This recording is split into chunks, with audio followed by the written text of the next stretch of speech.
Good morning. It is Monday after a snowfall. It's all coated.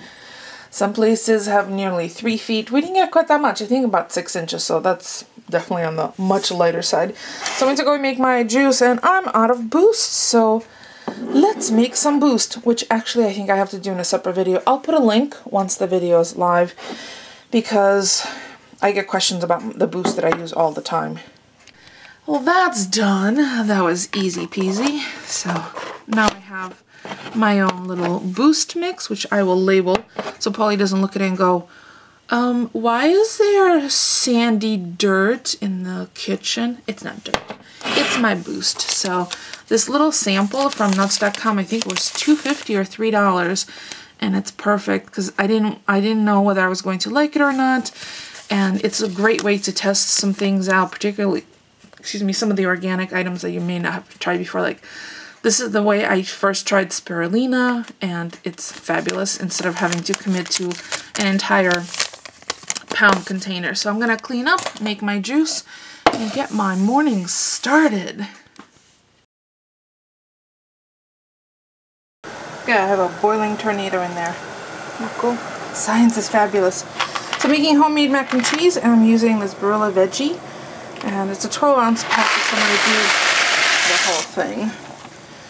And then I have, just mix this. And I'm going to cook this for about 6, maybe 7 minutes. Alexa, set timer for 7 minutes. 7 minutes starting now.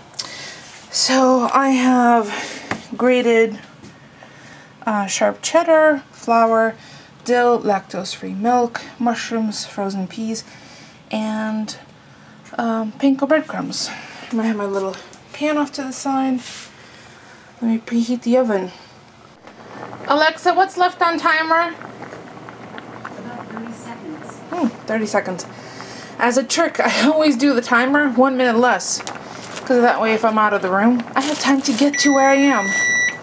Hey, preheated, and I'm gonna drain off the pasta and then make the roux in the same pan. Alexa just told me.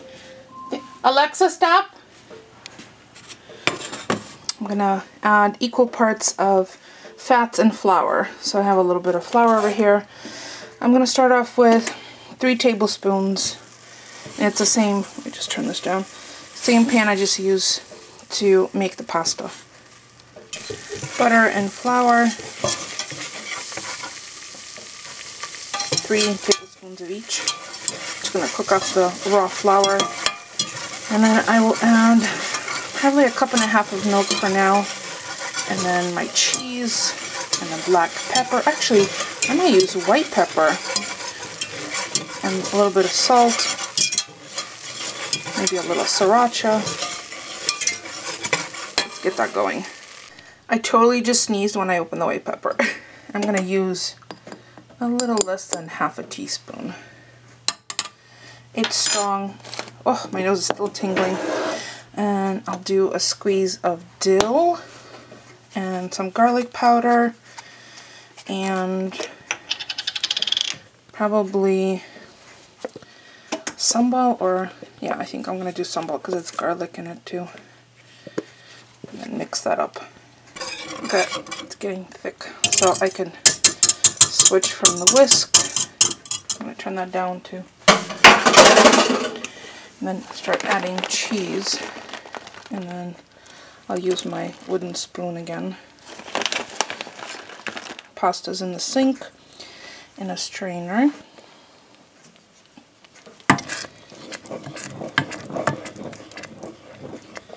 Definitely more cheese. I'm just eyeballing it. Probably 1.25 cups of cheese so far. I'll let this melt completely and then taste it for flavor. Careful, it's hot. Now that the cheese is melted entirely, I'm going to add the frozen peas because I didn't want the temperature to cool down. And yes, there's ice crystals. I could have rinsed that. That's okay. Pasta's in, mixed in. It's moist. I'm going to add 1 can of these cute little button mushrooms. And then spray the pan with a little coconut oil and pop that in and make the crispy topping out of panko breadcrumbs. So this is the crumb topping. It's 5 tablespoons of plain panko breadcrumbs, which is what I have in this little glass jar. A little squeeze of dill, chopped dill. If you have fresh, use that. 1 tablespoon of Parmesan. Yes, I have canned stuff. I'm using it up. And 2 tablespoons of melted butter. So I've just mixed it up with a fork and I'm going to sprinkle it over the top. I'll show you what it looks like before it goes in the oven. Preheated 425 Fahrenheit. I'm going to check in about 30-35 minutes. I have a sheet pan underneath it in case it bubbles over, which I'm imagining it's going to. There's a lot of juicy stuff in there. So let's get to the next step. Look at that. That looks so good. Yeah, we could probably eat it just like that, but we want the crispy factor, we want the gooey and enjoyable. So I'll bring it back when I bring it out of the oven. Out of the oven, bubbling. Look at that. Bubble, bubble, toil and trouble. Polly's laughing in the other room. Out of the oven. I'm gonna let it cool just ever so slightly and then I'll serve it up. I'll show you what a plate looks like in a second.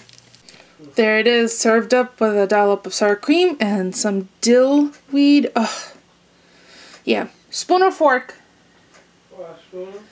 Okay, that's it for us for today. Thanks for watching, everyone. Enjoy whatever it is you're having for dinner.